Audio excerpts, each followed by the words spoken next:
Ebidensyang hawak ng 18 ex-marine umano'y naganap noong administrasyong Duterte. Hayop!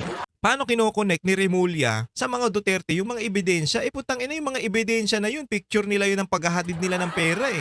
Panahon ni Pangulong Duterte, walang ganto, walang nakawan. Kaya nga, ang takaw nila ngayon eh. Kaya nga, kaliwat kanan ng pagnanakaw eh, dahil walang nakabantay. Dahil ang kasamahan nila sa pagnanakaw ang Pangulo mismo. Nung panahon ni Pangulong Duterte, gutom sila.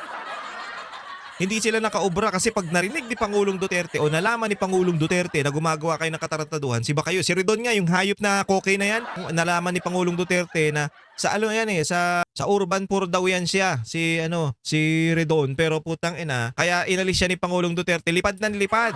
Urban Poor, gala ka ng gala. Nakailang biyahe o tinanggal. Kaya napaka-imposible itong sinasabi ni Mulya na yung ebidensya ng ex-soldiers sa administrasyon Duterte yan.